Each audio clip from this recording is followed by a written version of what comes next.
This 1876 plantation photo looks idyllic until you notice the window. At first glance, it is exactly what you would expect from a prosperous Southern family portrait. The clothing is formal, the expressions are composed, the porch is wide and handsome. But when you look closer at the young black girl visible through the glass behind them, something refuses to make sense. Dr. Amelia Chambers found the photograph in a banker's box at the back of a climate-controlled vault in Jackson, Mississippi. She had been consulting for the Mississippi Heritage Center for 6 months, cataloging their collection of post-Civil War domestic photography. Most of what she handled followed predictable patterns: stiff poses, bad lighting, fading sepia tones that made everyone look equally dead. This one sat in a manila folder marked only Collier Estate, 1876. She almost put it in the general plantation category without a second thought. The image shows 5 people on a columned veranda. The father sits in the center, legs crossed, one hand resting on a silver-topped cane. His wife stands to his left, her hand placed lightly on his shoulder. 2 teenage boys flank them, straight-backed, hair oiled flat. The house behind them is pale and clean, framed by hanging ferns. To the far right, through an open window with lace curtains tied back, a young black girl stands with her hands folded in front of her. She looks maybe 12 or 13. Her dress is plain, but neat. Her posture is perfect. Chambers lifted the photo under her desk lamp and adjusted the magnification lens she kept mounted on a flexible arm. She had done this thousands of times. Check the edges for damage, look for retouching, note any handwritten labels. She moved the lens slowly across the image, left to right. Then she stopped at the window. The glass pane caught light from the photographer's flash powder. Most of the reflection showed the trees and sky opposite the house. But along the interior edge, just visible where the girl stood, Chambers could see faint vertical lines. She increased the magnification. The lines were evenly spaced, cast shadows inward. She reached for a jeweler's loop and bent closer until her nose nearly touched the print. Iron bars. Not on the outside of the window, on the inside. The room where the girl stood was locked from the outside, with bars installed to keep someone in. Chambers sat back in her chair. She had been working in archival photography for 17 years. She specialized in images of enslaved people and the post-emancipation South. She had seen shackles, branding scars, and auction house backdrops. She thought she understood the visual language of bondage. But this was different. This photograph was taken 11 years after the 13th Amendment. The Collier family had posed for a formal portrait meant to project respectability and continuity. And they had done it with the imprisoned child visible in the background, either unaware the bars would show in. The reflection, or so confident in their world that they simply did not care. She turned the photograph over. On the back, in faded pencil, "Family and House Girl, H.T. Moore, photographer, Vicksburg Road." This was not just a pretty old photo. Something here was wrong. Chambers had come to Mississippi from Chicago, where she taught visual culture and American studies at a small liberal arts college. She had published 2 books on how photographs shape memory of the Civil War and Reconstruction. She knew how to read images for what they tried to hide. Most of her career had been spent looking at portraits that staged power, portraits where enslaved people were placed like furniture to signal wealth. But those were from before 1865. After emancipation, the visual vocabulary was supposed to change. Servants were supposed to be employees. Relationships were supposed to be contractual, not owned. Except here, in 1876, someone had built or maintained a locked, barred room for a black child who appeared in a family portrait as casually as a houseplant. Chambers made a high-resolution scan of the photograph. She adjusted the contrast and brightness on her monitor until the reflection in the window became unmistakable. She cropped the section showing the bars and saved it in a separate file. Then she photographed the back of the print with her phone, capturing the penciled inscription. She needed more context before she took this to anyone else. She needed to know who these people were and whether what she was seeing had any documentation beyond this single image. She started by searching for H.T. Moore. Photographers in the 1870s often advertised in newspapers and city directories. If Moore had a studio on the Vicksburg Road, there would be a paper trail. She pulled up the digitized archive of the Vicksburg Daily Herald and searched every issue from 1875 to 1877. On October 12, 1876, she found a small advertisement in the back pages. H.T. Moore, photographer, portraiture and estate documentation, Vicksburg Road, 2 miles south of city limits. Estate documentation. That phrase stuck with her. It suggested Moore did more than family portraits. He likely photographed property for legal and insurance purposes. In the 1870s, that still sometimes meant photographing people considered property under old systems that refused to die. Next, she looked for the Collier family. Mississippi had decent census records, and the 1870 census included formerly enslaved people by name for the first time. She found a Samuel Collier, age 47, listed as a planter in Warren County. Wife Mary, age 43. Sons Thomas and William, ages 16 and 14. The household also listed 4 black residents: Rose Collier, 38, laborer; James Collier, 19, laborer; Ida Collier, 13, domestic servant; Peter Collier, 9, laborer. Chambers stared at the screen. Ida Collier, 13, domestic servant. The age matched. The role matched. But why did she still carry the Collier surname 6 years after? Emancipation? Some freed people kept the names of former enslavers out of necessity or lack of alternatives. Others did so under pressure or because they had no legal record of any other identity. But still living in the household, listed as a servant in a locked room? She reached out to Dr. Leon Harris, a historian at Tougaloo College who had written extensively on debt peonage and convict leasing in Mississippi. She sent him the scanned image and a brief summary of what she had found so far. He called her back within 2 hours. "Do you know what you are looking at?" His voice was low and careful, the tone of someone who has seen terrible things in archives and knows how to handle them. "I think so," Chambers said, "but I want to make sure I'm not overreading it." "You are not," Harris said. "This is textbook post-emancipation re-enslavement. The bars are the giveaway. We have documentation of planters across the Delta who kept black workers in locked quarters under the pretense of protecting them or managing labor contracts. But what it really was imprisonment. If you ran, the sheriff brought you back under vagrancy statutes. If you complained, you were charged with insubordination or breach of contract. The system was designed to make freedom unenforceable."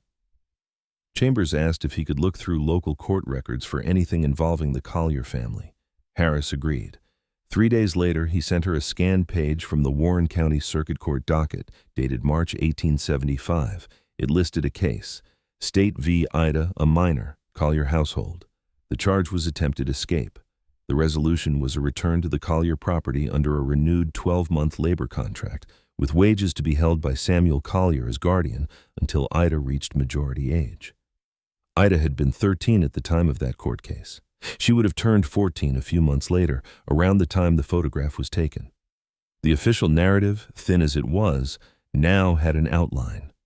The Collier family had likely held Ida and the others in some form of bondage since before emancipation.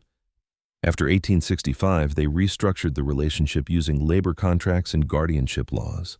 When Ida tried to leave in 1875, the courts sent her back. A year later, the family commissioned a formal portrait, and in that portrait, Ida appeared behind bars. What Chambers still did not understand was why. Why take a photograph that could document a crime? Why make visible what so many other planners worked to hide? She decided she needed to see the place itself. The Collier estate no longer existed as a working plantation. Harris sent her directions to what remained. It was 20 minutes south of Vicksburg, down a county road that turned to gravel after the first few miles. Chambers drove out on a cool morning in early November. The land was flat and open, planted in soybeans now instead of cotton. The original house had burned in the 1920s, but the foundation was still there, along with 3 outbuildings and a collapsed barn. She parked near a historical marker that mentioned the Collier family in passing, noting only that they had been prominent planters in the Reconstruction era. Nothing about labor practices, nothing about the people who had worked this land. Chambers walked the property with her camera. The outbuildings were wood-frame structures, weathered gray and leaning. She pushed open the door of the smallest one, a single room about 12 by 12 feet. The windows were boarded over, but gaps in the planks let in enough light to see. The interior walls still had metal brackets bolted into the studs. She ran her hand over one. It was positioned at about shoulder height. Another was lower, near the floor. Restraints, or the fittings for bars. She photographed everything, the brackets, the door, which had a hasp for an external padlock, the window frames, which still showed drill holes where something had been mounted. When she stepped back outside, she noticed the building sat in direct line of sight from where the main house had been. Someone standing on that veranda could have looked across the yard and seen this structure clearly. Back in Jackson, Chambers contacted the Mississippi Department of Archives and History. She wanted to see property records, tax rolls, and any surviving correspondence from the Collier family. The archive had a small collection donated in the 1960s by a Collier descendant. It included household account books from 1872 to 1880. The ledgers were meticulous. Samuel Collier had recorded every expense, every bale of cotton sold, every tool purchased. He also recorded payments to laborers, though the amounts were surreal. For the year 1876, the ledger showed Ida Collier credited with $18 in wages, but it also showed deductions: $12 for housing, $8 for food, $4 for clothing, $3 for medical care. The balance was negative $9. The entry noted this amount would carry forward to the next year. It was a system designed to ensure debt never ended.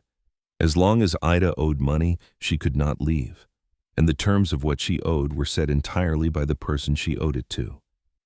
Chambers found similar entries for the other black workers in the household. James Collier, listed in the 1870 census as 19, had a running debt of $47 by the end of 1876. Rose Collier owed $31. Even Peter, the 9-year-old, had a debt of $6 recorded against his name. There was something else in the ledger. In the margin of the page for August 1876, Samuel Collier had written a note. Commissioned more for family portrait, paid $12, portrait to be sent to Thomas at university.